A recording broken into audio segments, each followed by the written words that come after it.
Houston is down 3-0 to the Lakers. Kevin Durant has already missed 2 games in this series, and somehow the cleanest takeaway is this. Thompson keeps making Houston's future feel bigger than the mess right in front of us.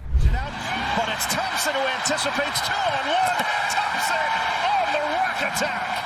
In Game 3, with the Rockets trying to keep the roof up late, he gave them 26 points and 11 rebounds. Through 3 playoff games, he's sitting at 19.7 points, 7.7 rebounds, and 6.7 assists. So yeah, the scoreboards looks ugly, but the player development part looks real too. This series is making it louder. Amen might be Houston's biggest problem for the league because he keeps doing star-level damage without even having a finished star game yet. But before we start, if you love basketball and you're one of the 90% who watch without subscribing, it's time to join the NBA Inside family. This is one of those moments where a player tells on the league before the league fully catches up. Houston won 52 games, grabbed the 5th seed in the West, and closed the regular season winning 9 of its last 10. That matters because this is not fake upside on some 27-win team where everybody gets numbers by default. Amen made this leap on a team trying to win real games with real expectations next to real talent. That changes how I read every number. The growth had to survive structure, roles, pressure, and all the annoying stuff winning teams deal with. A lot of guys look exciting in chaos. Amen looks scary in games that actually count. The regular season line already tells you the jump was serious.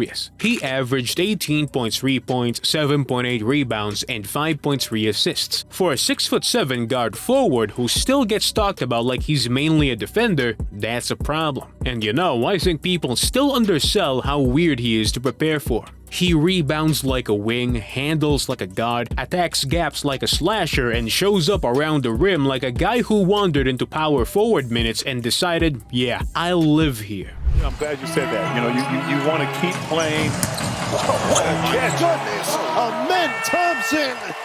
Coaches hate that type of player. He ruins the clean labels. He makes your scouting report look cute on paper. Then the game starts. He grabs the board, pushes the break, and dunks before your defense even finishes pointing fingers. What makes him such a pain is the way he creates pressure without needing every offense spoon-fed to him every trip. He can start a possession. He can finish one. He can rescue one after it already got ugly. That's where the league gets irritated. There are stars who need the whole floor spaced perfectly, the ball in their hands for 15 seconds, and everybody else standing like furniture. Amen ain't that. He can get a stop, grab the rebound, hit the gas, and suddenly your defense is scrambling because a possession you thought was handled just turned into a jailbreak. Houston has already leaned into moving the ball from Durant to Şengün, Thompson, or Tari Eason without melting down under pressure, and Amen is a big reason that works. Then you get to the defense, and this is where it gets rude. Amen is not one of those fake versatile defenders where people mean he can survive a switch for 2 dribbles then start praying. He changes possessions. He can pick up ball handlers, blow up passing lanes, rotate from the weak side, and recover with that ridiculous first step that makes good defensive players look a little too comfortable 1 second earlier. When Houston wants to get disruptive, he's one of the main reasons they can. Long arms help. The burst helps. The timing helps. But the real thing is his instincts. He reads players fast. He sees where the next pass wants to go. You do not teach that overnight. I also love the way he scores, because it doesn't feel fake. There's no shiny handle package out there doing side quests for no reason. He gets downhill. He cuts behind the defense. He attacks the dunker spot. He sneaks in for tip-ins. He punishes a tilted floor. When he does have room, he covers space so fast that one step makes a defender look late even when the guy guessed right. That's nasty. His career-high 41 against Minnesota in April was the kind of night that makes you stop saying, "Nice young player," and start asking how many points he can get without a reliable pull-ups rate. 17 for 22 from the field is not a hot night. That's a demolition job.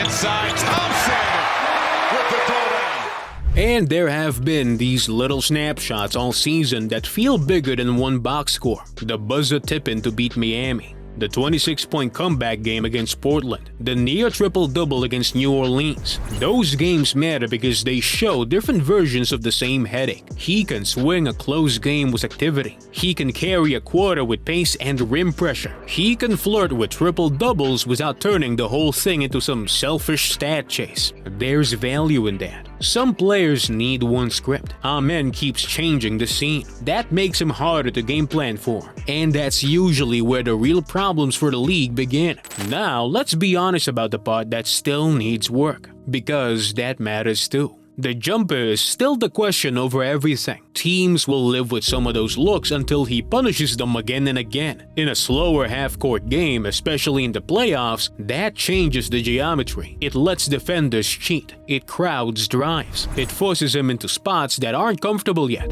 That's real. I'm not pretending he's a finished offensive machine, but that's exactly why he feels so threatening anyway. He's already this disruptive without the clean pull-up package or the real fear factor from deep. So what happens if that pot becomes even decent? That's when front offices start mumbling into their coffee. Most guys who play in this league, even the good ones, never play in 95 playoff games. Thompson breaks. The Houston fit makes this even more annoying for everybody else. Alperen Şengün gives him skill, touch, and playmaking in the middle. Durant gives him half-court shot creation and old man killer instincts. Jabari Smith Jr. spaces the floor. Terry Eason brings chaos off the bench. So Amen does not have to be the polished #1 option right now. He gets to become the wrecking ball between those pieces. That's a sweet deal, you know. He can screen, cut, attack the second side, crash the glass, pressure the rim, and defend the toughest perimeter assignment without carrying every creative burden. Young stars usually have to do too much too early. Amen gets room to sharpen the scary parts first.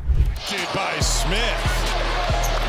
He met him up top. Şengün gives it up. Oh, Şengün. That's also why I keep coming back to this title. Houston has good players. Durant is still Durant when healthy. Şengün is a nightmare to guard in his own way. Still, Amen might be the biggest problem for the league because he messes with lineup math. He lets Houston go big without getting slow. He lets them switch without getting soft. He lets them pressure the ball without giving up rebounding. He lets them run after misses and after mistakes. That's rare. Coaches are always chasing two-way connectors who can do 4 jobs at once. The Rockets have one who might grow into 6 jobs. That's how you make other teams feel old, small, or both. Sometimes on the same possession. Working on Gafford. Gets double frozen. Even this Lakers series, ugly as it looks for Houston, keeps flashing the bigger story. In Game 1, he had 17 points, 7 rebounds, and 7 assists. In Game 2, he had 16 points and 9 assists. In Game 3, he bumped it to 26 and 11 while the Rockets, down Durant again, nearly stole the game before the late collapse. Nobody throws a parade for look dangerous in an 0-3 hole. That's fair. But still, playoff basketball has a mean way of exposing fake growth. And Amen hasn't looked fake at all. If anything, the pressure's making the shape of his game clearer. He affects too many parts of the floor to disappear completely. That travels. There's another piece here. That I don't think gets enough attention. Amen's style is exhausting to play against. That matters across a series and across a season. He makes you work in transition defense. He makes you work on the glass. He makes you work at the point of attack. He makes your wings think twice before throwing lazy skip passes. Guys like that wear teams down. And it's not always glamorous. Sometimes it's a deflection, a sprint out rebound, a back cut, a secondary jump. And then your coach is calling timeout because the game suddenly feels slippery. Those players still winning more than raw scoring total suggests. Amen has that kind of impact, the kind that gets under a team's skin by the third quarter. And James with his 13th assist. Şengün across the lane, inside, and Thompson with the... And yeah, I know the easy counter. If he's such a problem, why are the Rockets down 3-0? Because development and contention do not move in a straight line. Because Durant missed Game 1 with a knee issue and Game 3 with injury trouble after the ankle problem popped up. Because young teams still do dumb late game stuff. Because the Lakers have LeBron and Houston just coughed up a playoff game it should have won. All of that's true. none of it changes the point. The biggest threat in Houston might not be the oldest star or even the most polished one. It might be the 23-year-old with obvious holes who's already bending games anyway. So when I look at Thompson, I don't see a sidekick with energy. I see a player who keeps forcing bigger questions. How many defenders can stay in front of him once the jumper gets respectable? How many lineups can handle his pace, length, and glass work without giving something else away? How many teams are ready for a 6'7" guard forward who can guard, run, rebound, pass, and turn broken plays into points before you even get set?